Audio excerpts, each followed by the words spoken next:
I'm for using college as a strategy or a means to a particular end.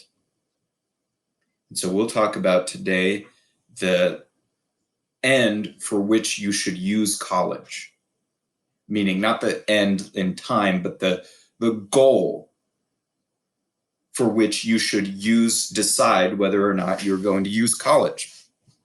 And those of you who are not going to use college, you need to go through a similar process of deciding what it is you want to do. And you may not have that totally figured out, and there's time to think about those things. But what your goal is and what are the steps to get there and what the costs in time, energy, money, and resources are. And so there are two reasons for which you should go to college. And this applies to not going to college too in many ways as well. And part of these two things that I'm going to talk about can be applied outside of college in many cases, and sometimes you have to go to college to get these two things. Okay, but I'm not going to talk about those two things yet. We'll put that aside. And first, before we talk about this, I want to talk about Aunt Becky. You guys remember Full House and Aunt Becky? And Full House, is a popular TV show. I was young growing up, liked it as a kid. I still like it now. You guys probably grew up with it as well. But Aunt Becky's name is not actually Aunt Becky. Remember, she married Uncle Jesse on the show and everything. Okay, became a permanent part of the show. Was on it, pretty much from the beginning to the end. Aunt Becky's name is Lori Loughlin, and she has a family and all that. She's not really married to Uncle Jesse and all this stuff. But a few years ago, she's a very wealthy and successful actress. Has a husband and two daughters. Her daughters are about, there's an older one and a younger one by definition. And her daughters are around your guys' age, if not a couple years older. Now, Aunt Becky got caught up in a legal and ethical scandal a few years ago. She wasn't the only one participating in this, but she got in trouble for basically using tens of thousands, actually hundreds of thousands of dollars to bribe people who were in charge of admittance into USC, University of Southern California. Aunt Becky's goal was to try to get primarily her oldest daughter, but ultimately both of her daughters into USC. Now, USC, sure as you guys know, very prestigious, well-known college, major football team as well in terms of college football, and also about $50,000 a year. It's actually probably more than that now. $50,000 a year for 4 years for a bachelor's degree. That total, just in tuition, if we just take that amount, comes out to $200,000 for a bachelor's degree. USC is an expensive private university. I think it's private. Anyway, now Aunt Becky and her family could afford it. They could easily afford to send both of their daughters to USC for $50,000 a year. USC is fairly selective, though. But unlike most people, Aunt Becky's family could afford to send her daughter there. Now, what Aunt Becky did was, allegedly, is to bribe the people who are in charge of accepting people into the university. And she faked information about her daughters being on a particular sports team, a rowing team called the Crew Team, to make it more likely that they would be accepted into this university. Now, ultimately, she got caught, and she and many others who were involved in this type of situation got in a lot of trouble, legal trouble as well. So she took an incredible risk and spent tens of thousands, even hundreds of thousands of dollars in order to do this, just to get her daughter or daughters into USC. But why did she do this? Why in the world would somebody who could, because this is just strange if you think about this, she and her husband could afford to send them there. So it wasn't that they really needed to go to college and there was just no other way to afford it. And therefore, out of desperation, she faked this information. She not only could afford it, but she could afford bribes to pay the admissions officer. So more than $50,000 per year. But then the story gets even stranger. Her daughter was actually a successful influencer personality. Nothing against that. I don't care. But her daughter was already making some money through some monetized, I think, YouTube and Instagram things, and had deals with Sephora and was talking about makeup and had all these things going for her, and was already generating a ton of money for herself. And some statements that the daughter made indicated that she was not really interested in college. She was interested in the experience and the fun and the parties and that type of stuff. But it wasn't like she was saying, yeah, you know what, because I can afford it because of my parents, I would really like a degree in Russian literature. And I just love to learn that or something like that. That would have been fine. But she said, yeah, the college thing kind of isn't really for me. But so she wasn't even that interested in it. And it's not like she was saying, okay, I really need this degree so that I can get a good job and become an elementary school teacher or go to some sort of business, have a business degree, or earn her MBA and work in a Fortune 500 company or something like that. She was doing fairly well for herself on her own financially, not that interested in college, and didn't really have the desperation for a degree that would certify her to do the things that she wanted to do. So what was it why did they do that then? If you can afford it, and if the degree isn't really that important in terms of learning new skills or becoming certified, then what could they possibly be getting out of it? Well, I submit this as my explanation. I could be wrong. Lori Loughlin could, call me up on the phone and tell me I'm totally incorrect on this, but I'm still waiting for that call. I think for the parents, what they were hoping to get for their children out of it was status. That the degree from USC was not skill or certification, but status. What the daughter or daughters, I think, were hoping to get out of it was maybe somewhat the status of having a degree, but also the fun of going to USC, partying, football, drinking, and maybe some classes along the way, friendships, different things. And all that's, and having fun in college is great. That being said, there are a lot cheaper ways to have fun.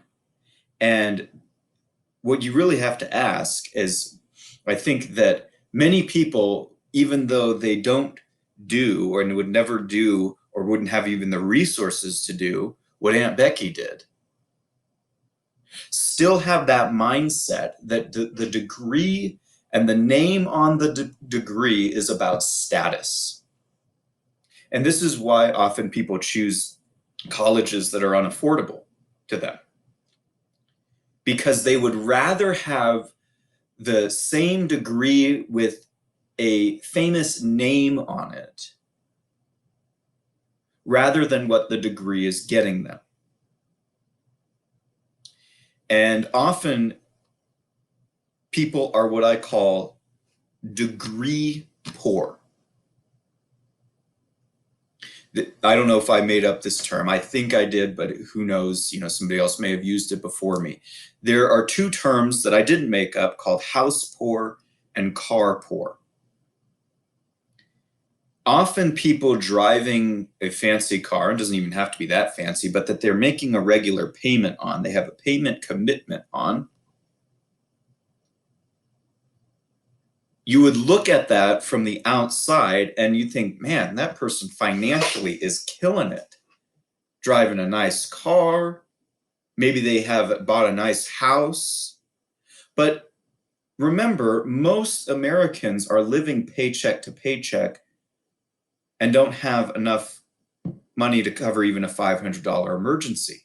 So what's usually happening beneath the surface, whatever people may drive or live in or post on social media, is that they are struggling financially to feed themselves, clothe themselves, shelter themselves, while they also have a $900 a month car payment to have the look and status of wealth by their car, but they're car poor.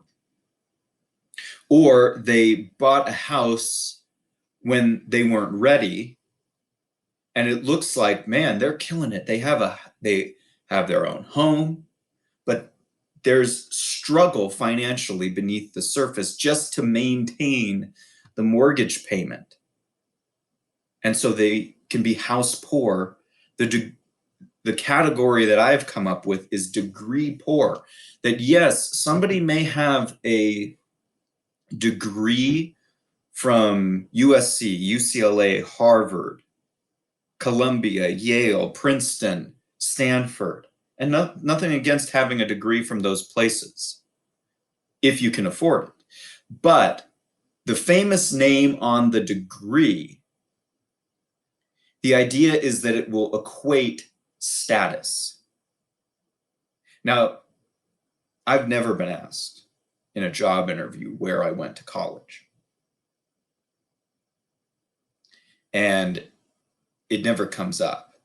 So the difference of a famous name is minimal in getting you a job.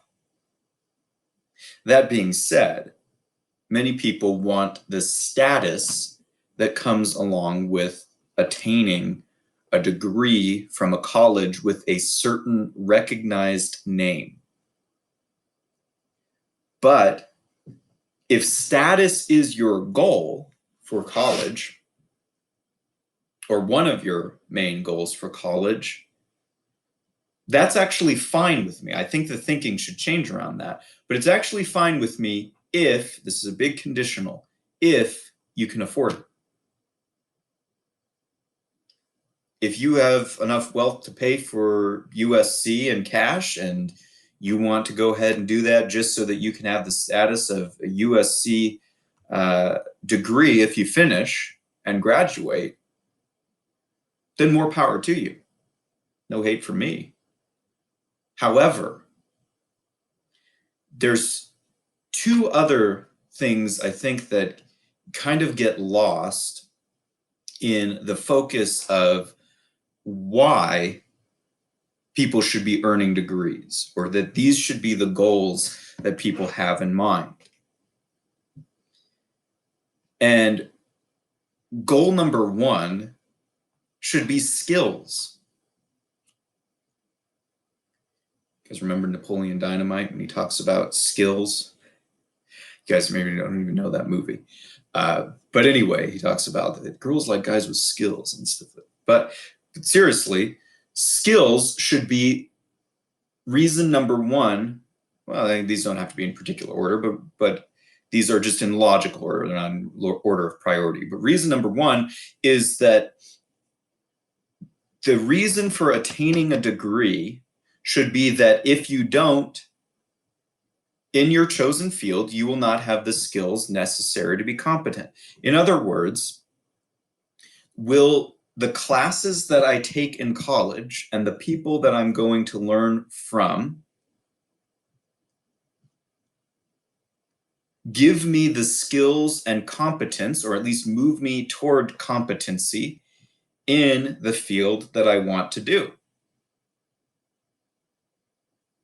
And sometimes college is necessary for that, and sometimes it's not. So, for example, if you're going to become an engineer, there are certain things that you'll have to learn in college in order to equip you with the skills that you'll need at a baseline to be an engineer. And you may need even more, skills beyond that as you grow in that profession and specialize.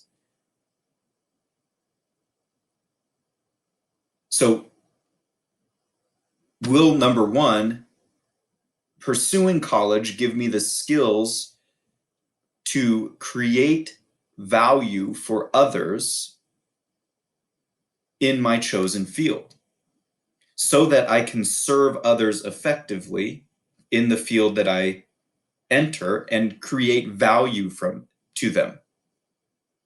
That's what employers are looking for. They're not looking for your need. They're looking for the value you can create or bring to the table. And that value is determined not by us and how important we think what we bring to the table is, but how our value can serve other people. Serve a company, a boss, an employer, or others, or customers, or clients, or other people that we interact with. Will the college degree, the 4 years of those classes, give you the skills necessary to do what you want to do? Let me ask it another way. And this will lead kind of into the second one. If you did not receive a degree at the end of the 4 years,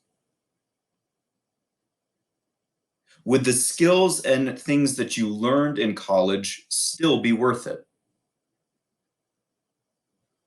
If you went and just took the classes, participated in the assignments, learned the material,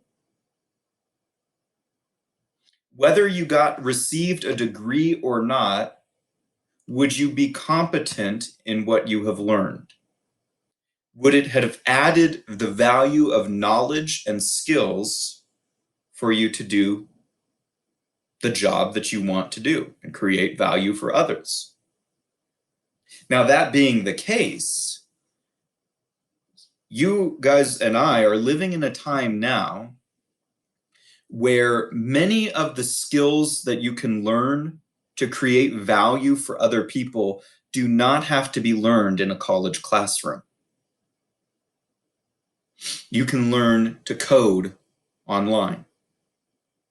You can learn to become a plumber, an electrician, a mechanic, a welder, all these different types of things, an HVAC mechanic, repair air conditioning and things of that nature.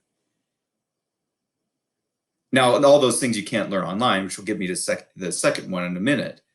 However, you can learn all kinds of things online if you are willing to look for it. You can listen to Harvard and Yale lectures online for free. You can look them up on YouTube.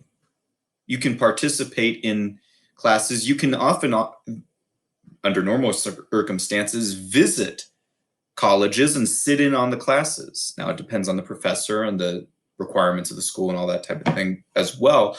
But I've done that before gone back to classes that good teachers I've had in the past were teaching just to refresh myself and learn from someone who didn't have to participate in the class, didn't have to do the homework, but just to learn how they teach. And for me, it was just worth it to sit in on the class, even though I wasn't getting any credit for it. Now the question comes down to college. If the degree were not part of college, but you just took the classes, would the classes equip you with the skills to do what you need to do? Number two, this is the second reason for why you should, if you choose to choose college, this needs to be one of the reasons why. So number one is that it provides you with the skills necessary to do the job, to create value for others so that you can serve them well. Number two is certification. That's often what a degree is. A lot of us would say, okay, well, yeah, I would still need to learn, the skills in college, but I can't do the degree. I can't do the job I plan to do without a degree. I won't get hired without a degree.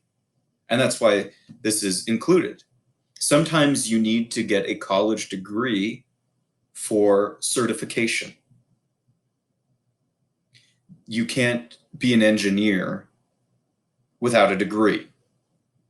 My job as a teacher, I need to have a 4-year bachelor's degree plus a 1-year credential for the state of California.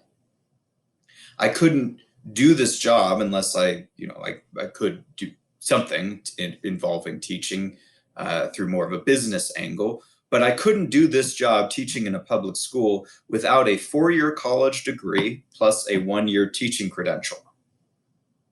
So there are many jobs that require the certification of a degree and maybe even plus. Degree plus some certification beyond that. And so you have to look into the field you're going into and say, what are the certifications required from college or otherwise? And if you're not pursuing college, you have to do the same thing. You have to look at the skills, certifications necessary to do what you want to do. So if you're going to become an HVAC mechanic or a welder, you're going to need certification and training in both of those things.